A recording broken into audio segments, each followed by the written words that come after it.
Olá, boa tarde. Já estamos no ar com mais um Form Design aqui pelo SBT-RP e eu peço licença para apresentar os destaques em arquitetura e construção, decoração e sofisticação. E você também pode fazer parte do nosso programa. Faça um vídeo do seu ambiente preferido, pode ser aí da sua casa ou até mesmo do seu trabalho. Mostre que você também tem bom gosto. Nosso e-mail está na tela. Agora chega de papo e vamos ao que interessa. Vamos entrar no universo do requinte e elegância, com os projetos assinados pelo renomado arquiteto e designer brasileiro Sérgio Rodrigues. Quem traz as informações é Inês Aquino. Tem ainda uma das maiores estrelas da tecnologia, capaz de chamar a atenção de muita gente. Você conhece um painel de LED? E para começar, nós estamos em um dos pontos turísticos e culturais mais importantes de Ribeirão Preto, para conhecer sua história e se encantar com a sua beleza. Sejam bem-vindos ao Teatro Pedro II.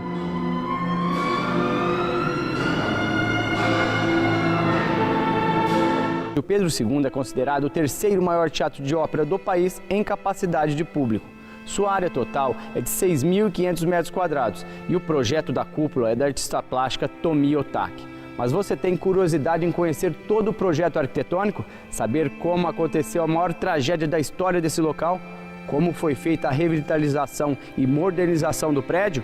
Então pode se acomodar aí no seu sofá para viver esse universo cultural chamado Teatro Pedro II.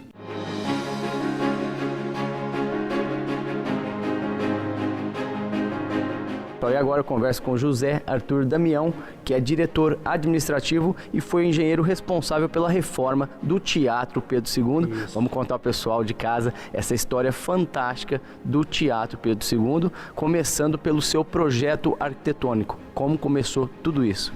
Isso o João Meira Júnior, lá em antes de 1930, que foi a entrega, contratou o Gustavo Hipólito Pujol Júnior para fazer esse grande projeto, né? Inspirado na arquitetura Art Deco, francesa, enfim. E na década de 60 passou por uma reforma e se transformou em cinema. Pelo relato, ele foi transformado em cinema, né? Ele foi meio que mutilado, digamos assim, né? Para se tornar uma sala de espetáculo de apresentação de filmes, né? O teatro teve um momento da sua tragédia. Como foi isso? Em dado momento de que ele era cinema, né? Estava passando um filme dos Trapalhões e no meio da apresentação começou o fogo ali no palco, né? E consumiu todo o palco, a boca de cena, as cadeiras, o telhado, o forro, tudo, né? Foi horroroso. E como foi definida a reconstrução e revitalização do teatro? Enfim, o teatro passou por um momento de grande modificação, onde foi contratado um consórcio de arquitetos, engenheiros, para fazer o projeto de reforma, restauro e modernização das edificações do Teatro Pedro II. O teatro foi todo modernizado, né? Realmente, o teatro passou, inclusive, por reforma, por modernização da iluminação cênica, mecânica cênica, elevadores de palco, de orquestra, de pessoas, de acessibilidade, ar-condicionado, todo o equipamento que hoje ele atende a uma modernização. E também tivemos a parte de restauro, que também foi muito importante ser fiel a todas as suas formas, né? E as curiosidades, é verdade que existe uma passagem secreta que liga o Palace Hotel ao Teatro Pedro II? Isso, existe uma passagem no terceiro andar que liga o teatro ao Palace e as pessoas usavam naquela época onde o teatro tinha uma vida e o hotel tinha também a sua vida própria, e com isso hoje ficou, né, a história da passagem secreta, né? Isso aí, pessoal, conversei com José Arthur Damião, que passou mais de 20 anos da sua vida aqui no dia a dia, então você já sabe, realmente já viveu muita história aqui, muitos detalhes da reconstrução também do teatro, então realmente é uma vida dedicada ao Teatro Pedro II também, a gente pode dizer isso. Sem dúvida, é o que eu sempre digo, né? O que a gente se dedicou e o tempo que a gente ficou aqui, uma maioridade, que a gente construiu aqui um filho de concreto, né? Foi muito importante e eu fico muito emocionado de falar sobre esse grande monumento de Ribeirão Preto. Obrigado. Valeu. um dos mais admiráveis designers do nosso país, foi responsável por uma variedade de produtos, dos quais o mais famoso é a poltrona mole. É a renovação do design pelas mãos de Sérgio Rodrigues. Conta pra gente, Inês.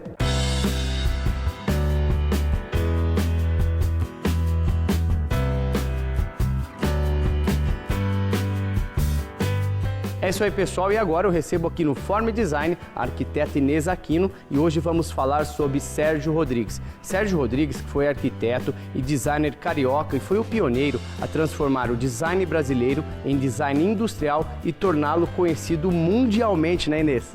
Nossa, ele realmente teve uma repercussão enorme e ele transformou o Brasil num país onde todos puderam conhecer um pouco da nossa brasilidade, desse estilo de vida, essa coisa sofisticada e ao mesmo tempo descontraída, né, leve. Quando ele começou todo esse trabalho foi quando ele foi convidado para desenvolver todo o mobiliário do Palácio do Planalto e das construções de Brasília, porque até na época, 1960, pensa bem, Niemeyer estava introduzindo aquela arquitetura super arrojada, com concreto, com formas sinuosas e uma construção completamente diferente dos padrões utilizados na época. E precisava um mobiliário que correspondesse a toda essa modernidade. Então o Sérgio foi aquele que transformou aquele conceito da modernidade num móvel, uma coisa que está em contato com a pele, uma coisa que está perto da gente e com uma identidade, né? Uma identidade brasileira que não tem nada parecido no mundo. Sobre análise de comportamento. Bom, falar sobre comportamento acho que é o mais legal, porque por que o Sérgio Rodrigues é considerado o pai do móvel moderno brasileiro? E por que as peças dele, com mais de 60 anos de produção, né, de criação, continuam atuais? Porque, na verdade, quando ele criou essas peças, ele criou uma linguagem que correspondia a um comportamento que é um comportamento da cultura brasileira, que é essa coisa da sofisticação e, ao mesmo tempo, descontração. Então, essas peças dele, a poltrona mole, né, super conhecida,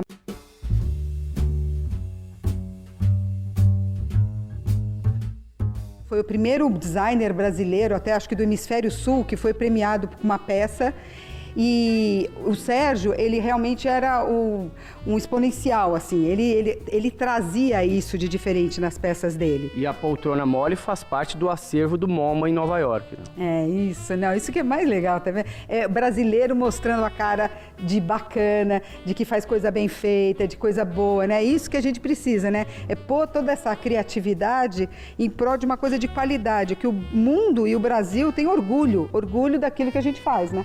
E a Mole foi numa época que a gente ganhou 2 Copas do Mundo, época da Bossa Nova, tudo acontecendo, até quando criaram Garota de Ipanema, foi até inspiração, né? Nossa, é tudo. O Sérgio, depois da poltrona mole, quer dizer, que em 1958, 60, ele teve várias peças dele que se tornaram ícones, né? A própria poltrona Diz, que é uma peça que ele criou já em 2002, foi uma peça também super premiada em diversos concursos nacionais e internacionais.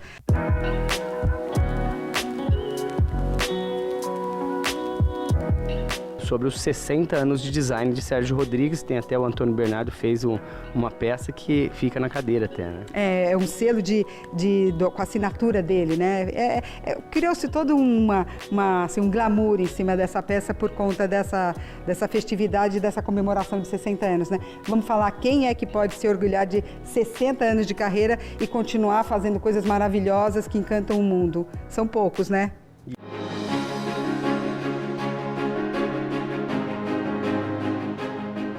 O móvel não é só a figura, a peça. Não é só o material que esta peça é composta, e sim alguma coisa que tem dentro dela.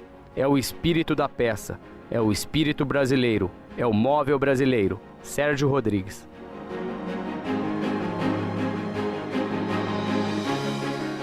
Aquino, muito obrigado pela sua participação hoje aqui no Forme Design e breve a gente volta falando dos outros destaques do design brasileiro que conquistaram o mundo também. Obrigado. Obrigada.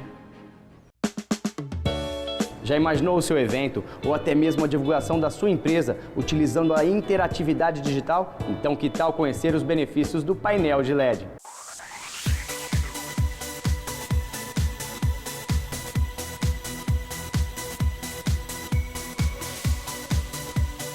Você já deve ter visto um daqueles letreiros digitais muito utilizado em eventos, balcões, guichês e até mobiliários urbanos. Pois é, conheça agora um pouco mais dessa tecnologia utilizada nos painéis de LED. Luciano Felício, especialista em LEDs. Luciano, o que é um painel de LED? Bom, o painel ele surgiu numa tendência de eliminar os projetores. Na iluminação direta, na luz do dia, você precisaria de muita potência, muito consumo de energia elétrica. Então, desenvolveu-se o LED, diminuindo o seu pixel, ou seja, aumentando a sua resolução, até chegar no ponto onde nós estamos hoje, substituiu totalmente 100%, hoje acabou, não existe mais projetor. Como ele funciona? Ele é um diodo emissor de luz. O encontro dessa luz, então, forma o pixel, mas ela nada mais é do que uma micro lâmpada. Luciano, e hoje no Brasil os mais utilizados são os de 10 milímetros? Na área de eventos, sim. Você tendo uma distância maior, ele pode ter um pixel maior, você vai enxergar com perfeição. Agora, eventos corporativos, áreas de lazer para residências, home, já requer um produto com mais qualidade. Então já entra a área do pixel 6 milímetros, 5 milímetros, 4 e a China já acabou de lançar agora um 2,5.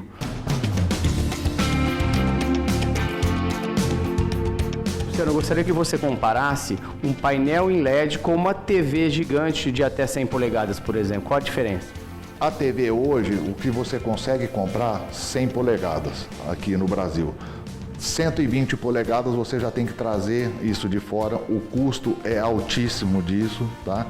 E num painel não. Um painel hoje, se você pegar um 2 milímetros, por exemplo, um 2,5, você pode fazer uma tela, eu quero pôr na minha sala uma tela de 4 metros de largura por 2,5 de altura. Você consegue fazer isso. E com um custo equiparado ao de uma TV de 120 polegadas, por exemplo. E hoje é uma descoberta no uso residencial também? No uso residencial. Já está começando a aparecer clientes, nós já tivemos projetos já feitos em residências também. E sobre manutenção, se queimar um ponto, eu troco a placa toda ou só aquele ponto queimado? Troca só aquele ponto queimado. Vai lá, retira o módulozinho, troca aquele único LED, volta, funciona perfeitamente. Para eu formar um painel de LED, seja o tamanho que for, é a junção de placas? A junção de placas, exatamente. Você tem os módulozinhos e respeitando a metragem desses módulozinhos, você vai multiplicando ele e aí você obtém o seu painel. E isso já é fabricado hoje aqui no Brasil, em Ribeirão Preto? Aqui no Brasil, em Ribeirão Preto. Porque hoje você tem assistência técnica, você tem a garantia de reposição de peças, você tem a mão de obra qualificada aqui, porque foi muito tempo de estudo, muito tempo gasto com isso, para a gente poder chegar nesse aperfeiçoamento e tem a garantia de ser um produto nosso aqui no Brasil. Muito obrigado por participar hoje aqui do Form Design. Eu que agradeço. Obrigado.